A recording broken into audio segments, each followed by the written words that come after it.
object-oriented programming. Okay, yesterday I taught you basics of Java and I told you to just install TestNG, which is a plugin which can help you build test cases in Java. And basically TestNG was not made for Selenium. It's just a unit testing framework. It's used with Selenium because it helps you to build effective test case functions. Like I made the test case function test at the rate test login. Okay, so and inside this function we write the scripts and the commands. Okay, so we use TestNG to just help us build some test cases with Selenium scripts. All right. So, but before I jump over to that stuff, okay, let me just explain you the concepts of object-oriented programming. Okay, because without OOPS, that is object-oriented programming, you cannot move ahead. All right, and I'll add the jar files of Selenium in the new project. Every project you create, you have to add the jar files of Selenium. Right. Now let's talk about object-oriented programming. Okay, so suppose I make a new class over here and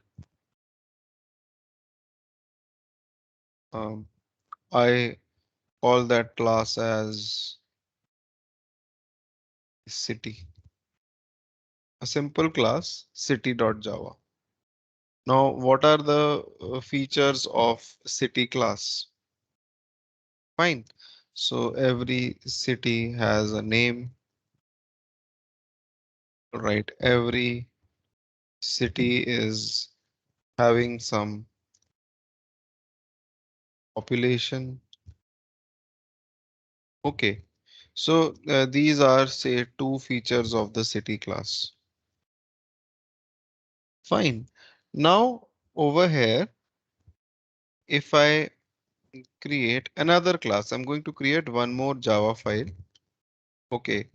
And I will call it as test city with the main function. The class which has the main function can be executed. Okay, you can run the code of this particular class. All right, city class is a class which has got two parameters, name and population. It's got no main function. Okay, so now what I'm going to do is that in this main function, I'm going to create object of city class. Now, how do you create the object of the city class? You just write new city over here. This creates the object of the city class. What happens? What advantage do we get by creating the object of the city class? Okay, I can create as many objects as I want.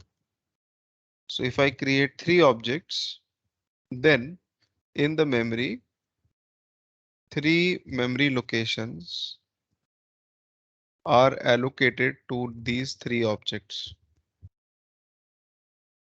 Okay, each memory location will be having the two parameters, name and population.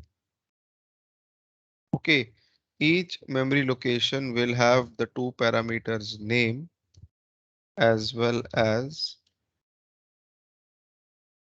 population. Okay, so these two will be there inside each of the objects. Fine. Okay, you cannot access these objects.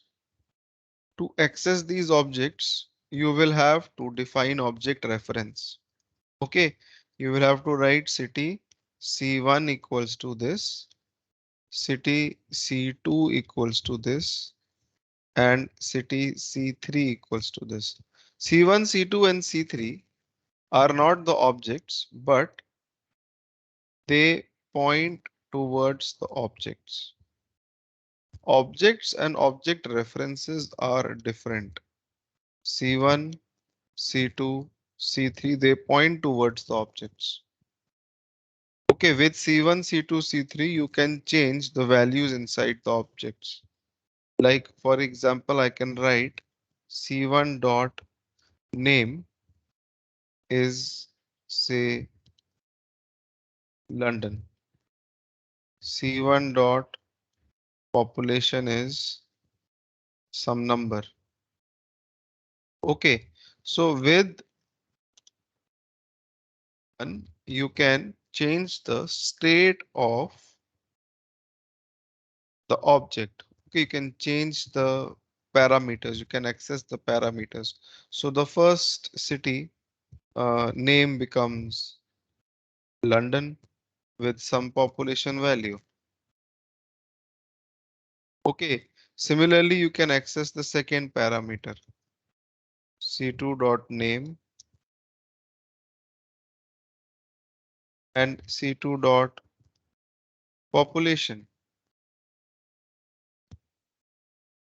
Something like this you can do, and the second parameter Delhi becomes Delhi with right. And similarly,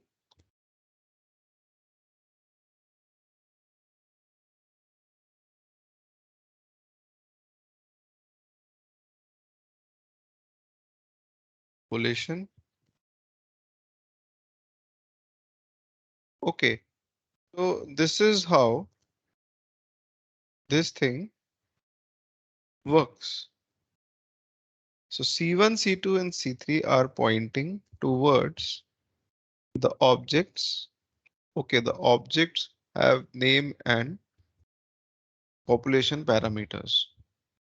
Object and object references are different. I can define city C4 equals to null. Null means that C4 is actually not pointing anywhere. It is just somewhere in the memory. But on the next line, I can make C4 point towards the object of the city class. Okay, so you have to be a little careful with objects and object references. References are different. You can print over here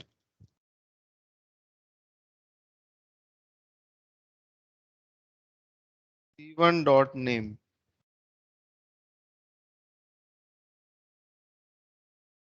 C2 dot name, C3 dot name. So what will happen if you run this code? This will print London, Delhi, and Beijing. Pretty simple. Okay, three objects, and you are just printing the value. All right. Now, if I write, here comes the twist, C2 equals to C3. What does this mean? This means that C2 will no longer be pointing here. Okay, C2 will point towards the same location where C3 is pointing. If I print the names again, you will see that C2 and C3, they print Beijing. Okay, I'll just put a small demarcation. You see that objects are different, object references are different. Object references can point towards different objects of the same class. Okay, right now, any one of them can change the state of the object. If I write C2 dot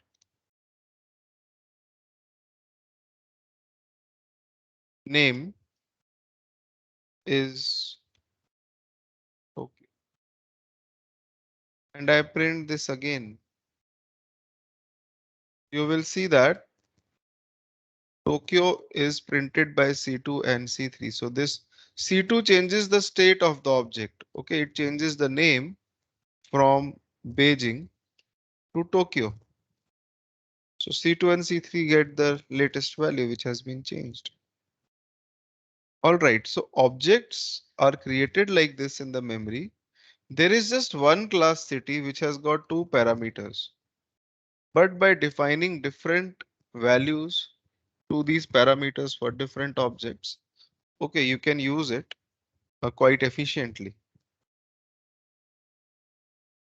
Okay, so just one class, and by creating different objects of those class, you could define different values for every object.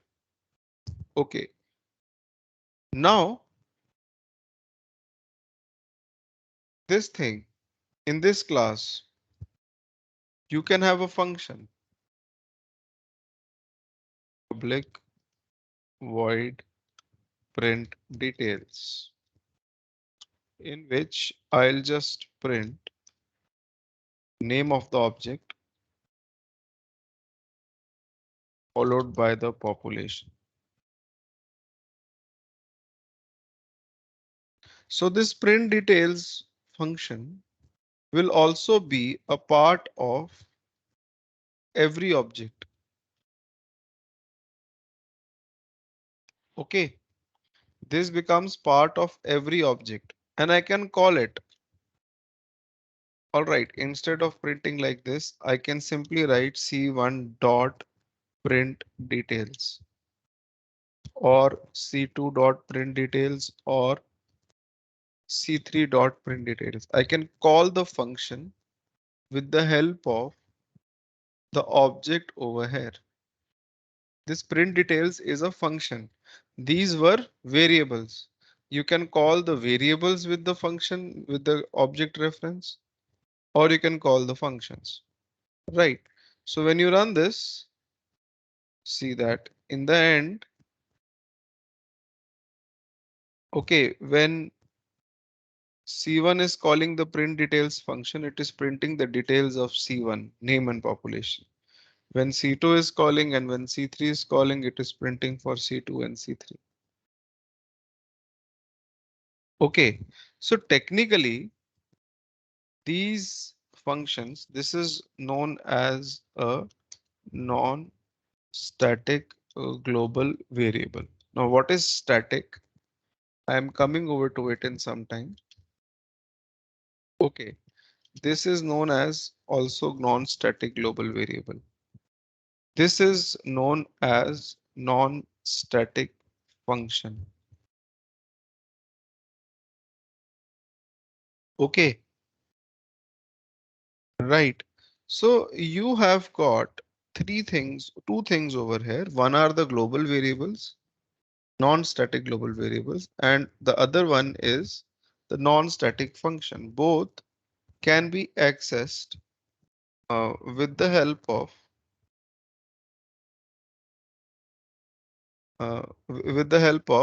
the object reference. All right, fine. Now, suppose I create a variable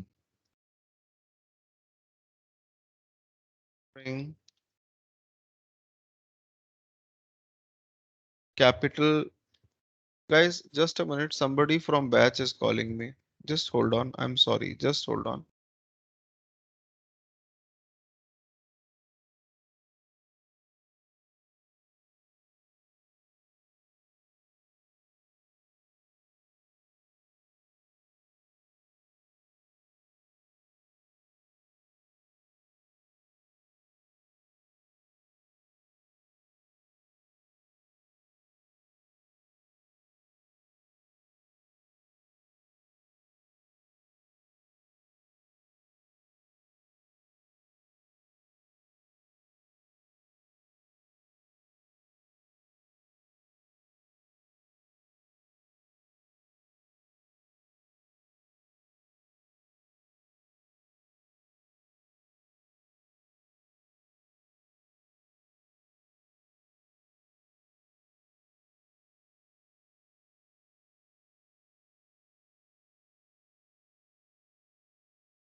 Um, Guys, just a minute. Just hold on, just 1 minute.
Mm, okay, fine. So, all right. I'm going to share my screen again. So as I was telling you,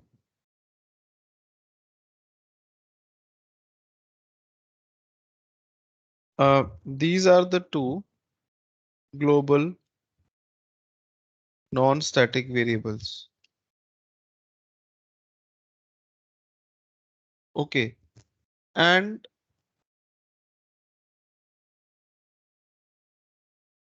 this is the name and this is the population variable which I was telling you. So if suppose there is a variable like uh, capital city. So when you create the object of the city class, you can write C1 dot capital city equals to yes. And similarly C2 dot capital city equals to yes. And similarly say dot capital city equals to yes. So every object which we create will have a variable capital city, the value to which will be yes in every object.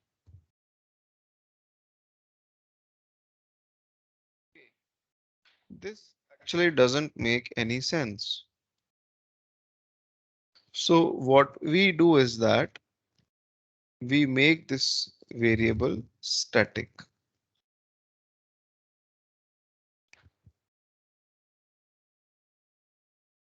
right? If you make this variable static, then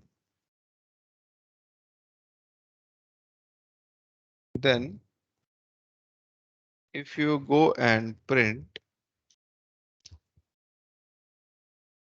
or if you want to access this variable, you should not be doing it like this.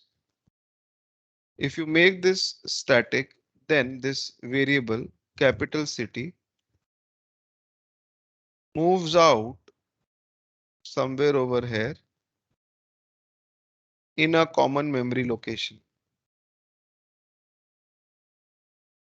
Okay, the memory location which is common for every object. It no longer remains the part of the object. Ashish, Neeraja here. Here I have one small doubt. If for each object we have made it as capital city equals to yes.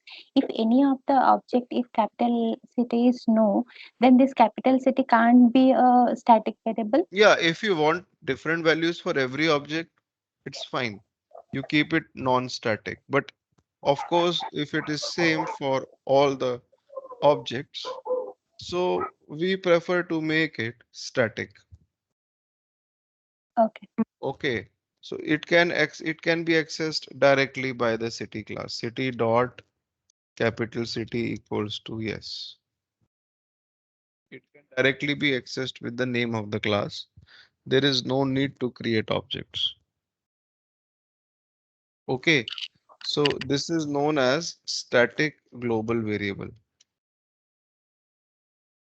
How this is used in Selenium? In Selenium, there are pre-built classes. You just need to create the objects of those classes. That's it. Okay. If you go to the Selenium website, okay, and there is in the download section, you will see there is a API docs link. You go to this link. This is the official documentation of Selenium. You switch to the frames view. These are all the classes in Selenium, inbuilt classes. Okay. If you scroll down, there will be something known as a WebDriver written. It's alphabetically arranged. Right. You go to the WebDriver. Over here, you see there are different class names mentioned. Chrome driver, Chromium driver, Edge driver, event firing, Firefox, Internet Explorer driver, Opera div driver. So each browser has a separate class. Okay, like Chrome driver class, it's an inbuilt class in Selenium. It is used to automate Chrome. Okay, Safari driver is used to automate Safari. Right. Similarly, Firefox driver is for Firefox. Safari driver and Opera driver, they are not very stable. Okay. Remote web driver, we use it in case of a Selenium grid when we have to run the test cases parallelly and all. Okay. So let us see how object creation helps in Selenium. All right. So I'll just create a new class known as Selenium Basics. And in this, I will not have the main function. I'll create a test case at the rate test public void launch browser. So let us see how to automate browsers and launch them with the help of Selenium. So you'll have to add the TestNG library first in the project and then import the test annotation. Fine. So make sure all the Selenium jar files are added in your project. Okay. Now, Chrome driver is an inbuilt class. You just need to create the object of the inbuilt class Chrome driver. That's it. Move the mouse over the error. It will show you the option to import Chrome driver. Okay, if you have the jars correctly in your project. So the Chrome driver will get imported on the top. And if you run this project for me, it is launching Chrome browser, but for you, it will not launch the Chrome browser. It will give you some errors or something. OK, look, just a minute.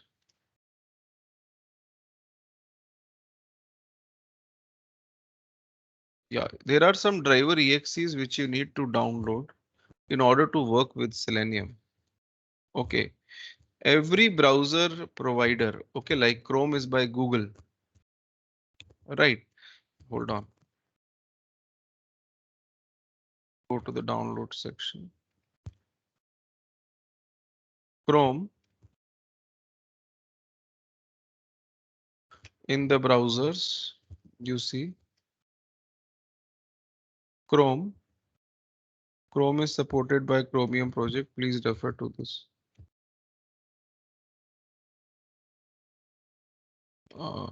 Yeah, you go to this particular link. So Google has given an exe which can automate the Chrome browser.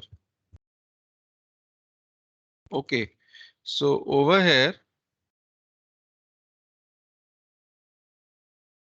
if you scroll down, just a minute, or you go to the downloads link, this is the best.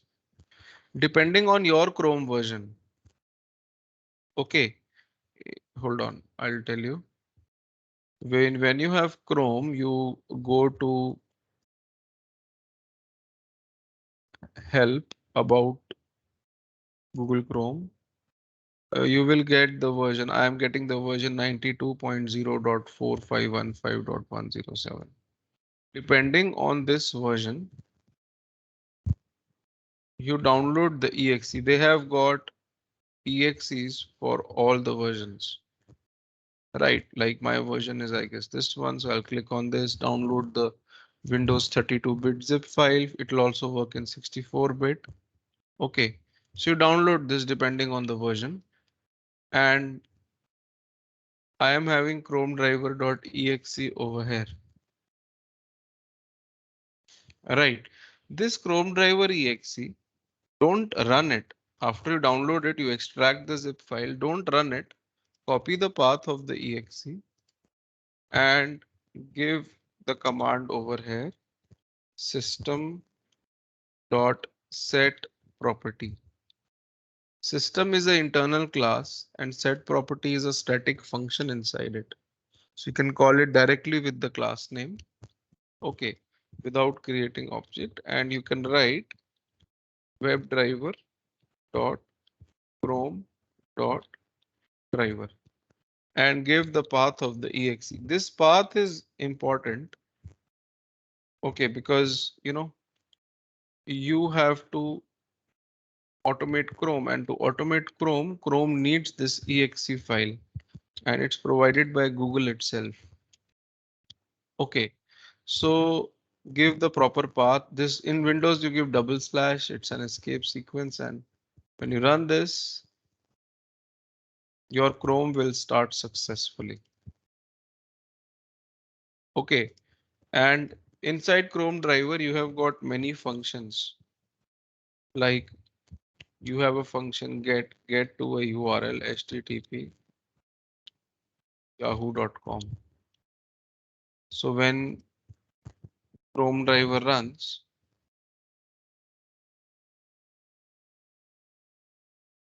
Yahoo opens.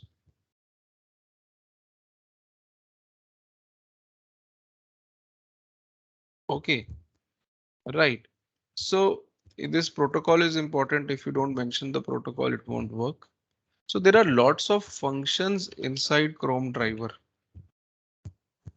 non-static functions, which are there in the Chrome driver class. Okay, the problem happens when Chrome updates itself. When Chrome updates itself, you will have to go and download the exe for the other latest Chrome version, right? And put it under the path. All right, but Google is quite efficient. The day they change the version of the Chrome, they also launch the exe. Okay, so you don't have to worry. If the version changes, your Chrome will not launch. It will give you some a socket error or something. There's something known as not session not created exception or something it gives you. So you have to be careful with that. Okay, so let me comment these lines. Coming over to Firefox. Okay, for Firefox, and these guys have got Firefox driver. You need to just create the object of Firefox driver. So just by creating the object of these internal classes,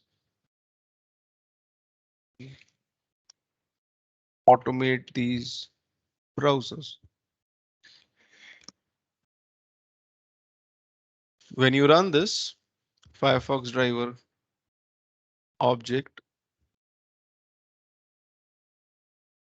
in my PC, Firefox opens, but in your PC, it will not open. You will have to get the exe for Firefox.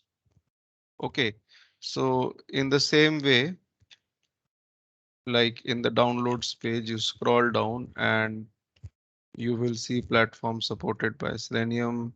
Under Firefox, click on the documentation and click on this link Gecko driver releases. And you see this is the one, and over here download it the zip file for your ex for your operating system. Okay, and I think most of you will be having Windows 64-bit, right? or Mac. Okay.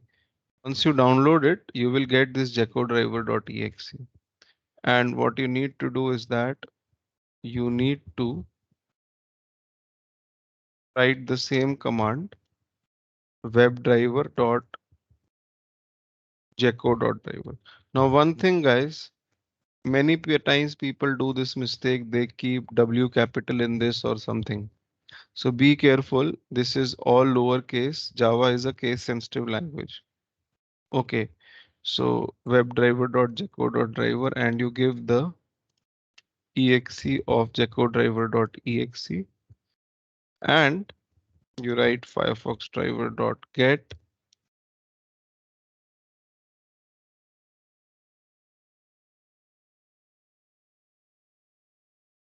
Right, so this will launch Firefox and take you to yahoo.com.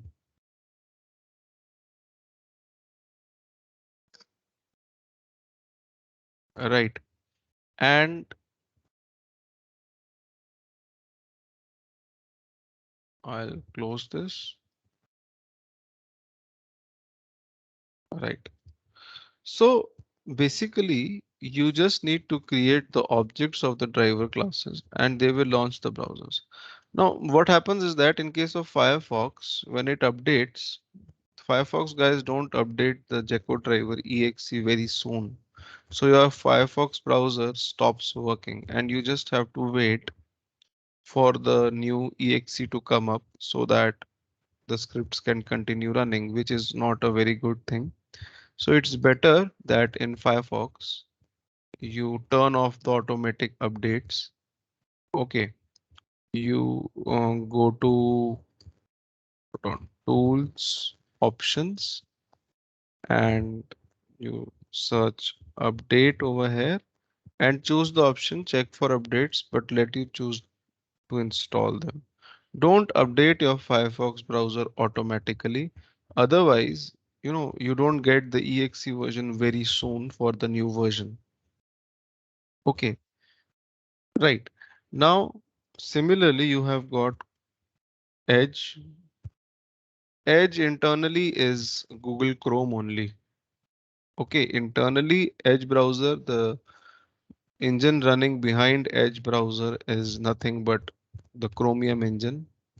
Okay, Microsoft has a deal with Chrome.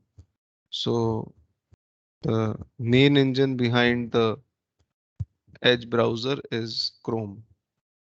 Okay, the Chromium engine. Right. Now, out here,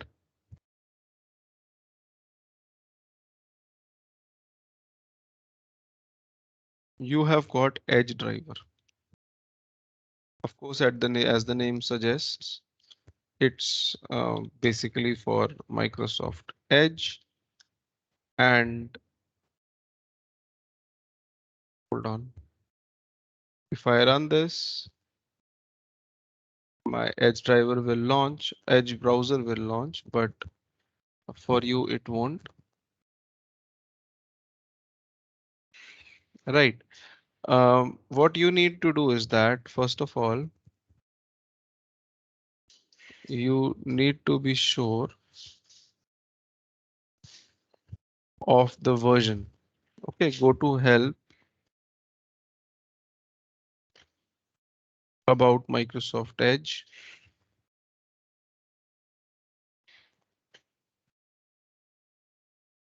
See, the version is 92.0.902.62. Okay, so you have to find the exe for this version. All right, so go to the official website of Selenium and in the supported browsers, go to Edge documentation and for your browser version from here, like mine is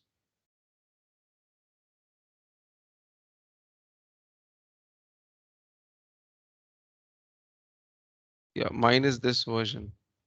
Okay, so you have to download the exe for 64-bit, 32-bit. So see that Microsoft website is giving the exe. Okay.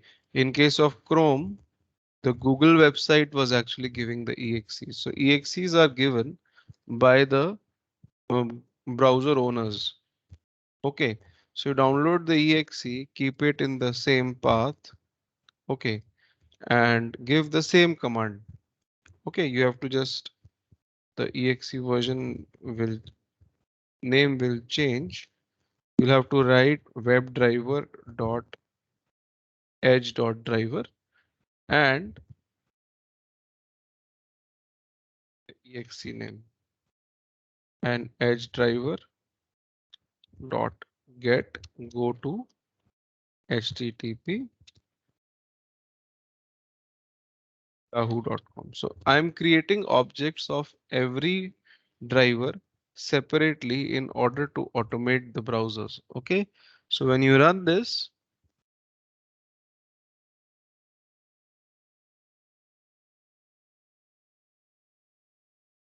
see that it launches Yahoo and takes you to yahoo.com on Edge. Right. Now there is no need to write this line system.set property every time. Okay. You just, go to your my computer properties.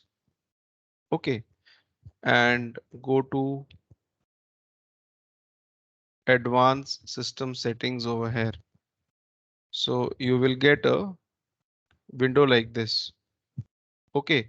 Go to environment variables and under system variables, you will see a path environment variable.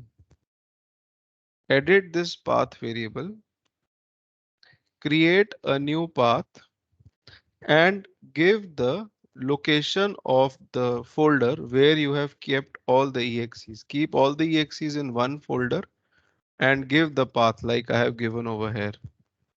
OK, click on OK and click on OK and click on OK and restart your PC. Okay, you have to set this path in your system environment variables. Restart your PC and then you will not feel the need of like I'm launching Chrome. You don't need to give this exe path. All right. And if you run this, you will see that Chrome opens up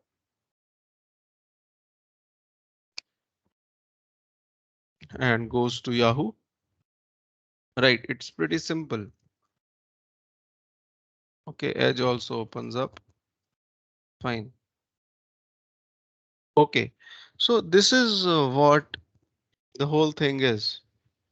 All right. You have to just put the exes in the system paths and just create the objects of these browser exes and move ahead. Fine. OK, now this is done. All right, but the next thing or the next question which comes up in the mind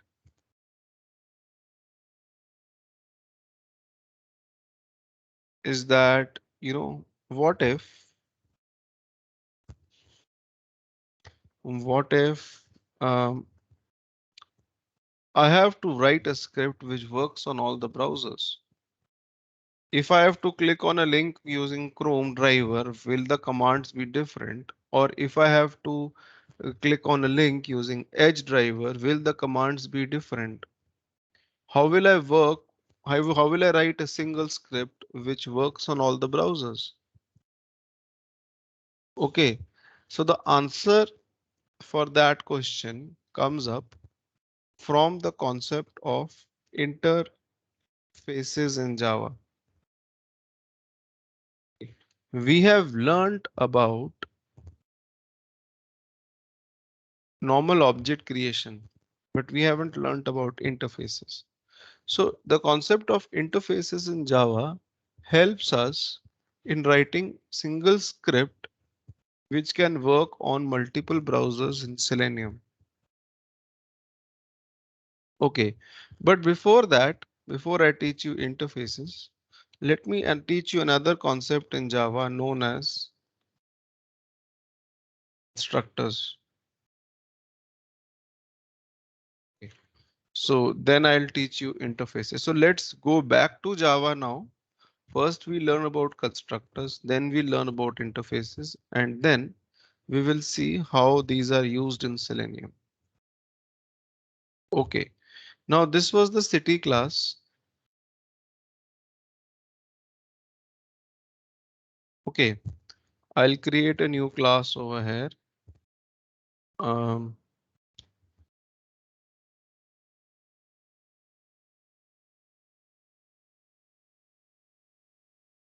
constructors.java.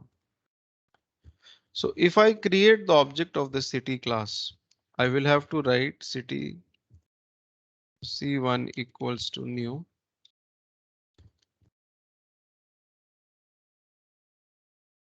then city c2, 3, and then sorry, I will have to initialize each object variables separately. Right. See, I've initialized the name and population of C1 over here. The city class has got name and population. Right. Similarly, I will have to initialize the name and population of C2. Now, what if this city class has got 50 parameters, 50, or even 5 parameters? Then I will have to initialize every parameter in a new line for every object I create. Okay, I'm creating the object of the city class, but suppose it had name, it had population, it had parameter like number of hospitals, number of roads, number of streets. Okay, so what is the country of the city, right?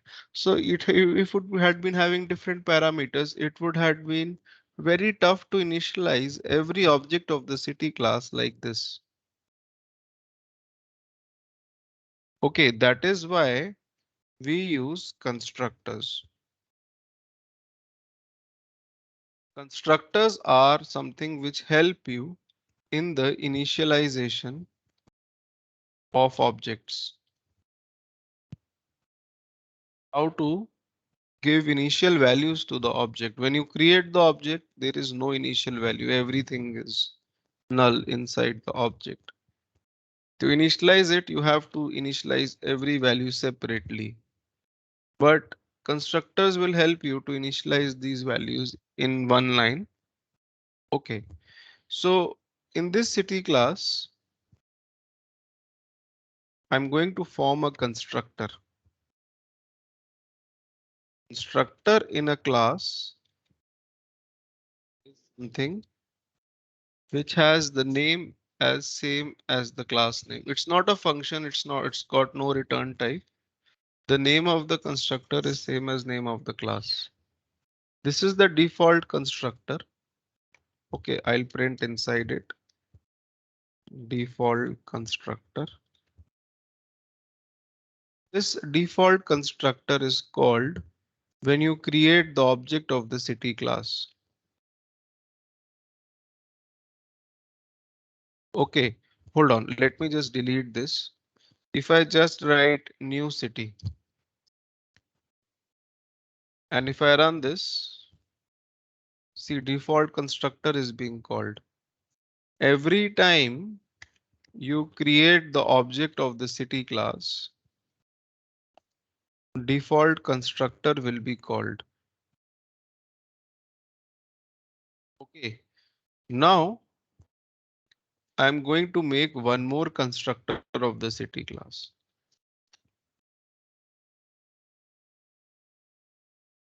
In which I'm going to send the name and the population of that particular city. Okay, so this is the default constructor. This is a constructor which accepts the name and the population. So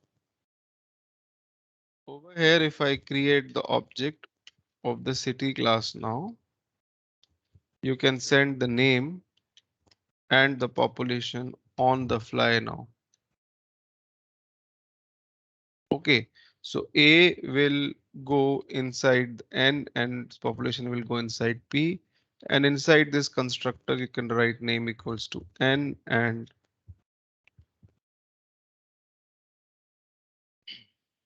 equals to P. So this population becomes equated to P. So constructor initializes the object.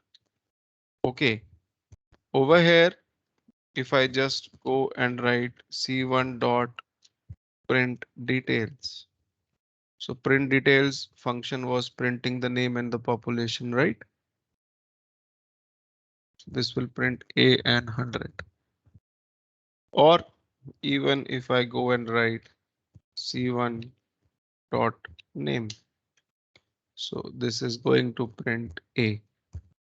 So you can now create as many objects of this class. Okay. And you just need to provide the initial values like this rather than entering them in a new line every time. Okay, so this is what constructors do. Okay, at times what happens is that when you build the constructor, you give these parameter names same as the global name. So this is the global name and this is the value of the local variable. And you write name equals to name and population equals to like this, it creates a problem. You are trying to equate this global name to the local name which you are passing over here. The name of the variables are same. OK, and if you run this, this prints null for c1 dot name. OK, the name never got initialized for the city class. Okay, so basically what is happening is that these two variables should be having different names. That's why I named it N and population and I gave N and P over here so that it is very clear that this name is the global name is equated to the local name N over here. And when you run this prints A now. OK, but still in case you don't have that scenario, you have the local names and the global names same. In that case, you can use the keyword this.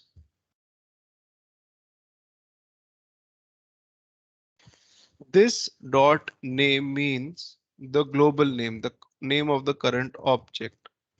This dot population means the global variable. So if you use this in front of the variable, that will refer the global variable by default, equated to name, which is the local variable. OK, so this way also this thing will work fine.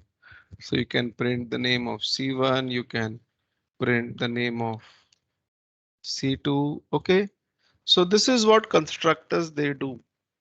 They help you to initialize the object of a particular class to some initial values. OK, we saw two things today. One is that we saw the creation of the objects. OK, we saw how to create the objects, what is static, what is non-static, what is object reference, and we saw how to use the objects in Selenium. In Chrome driver class, Firefox driver, Edge driver, right?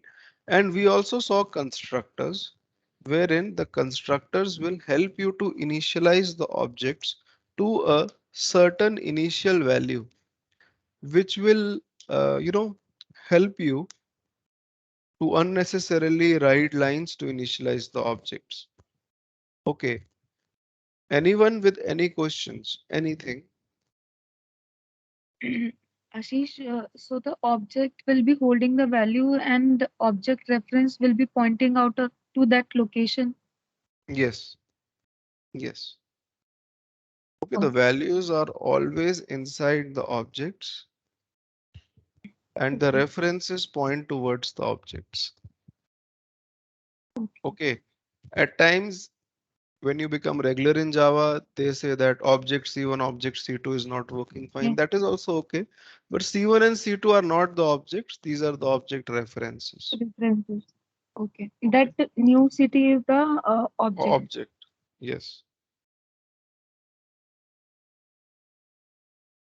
Okay. So, right.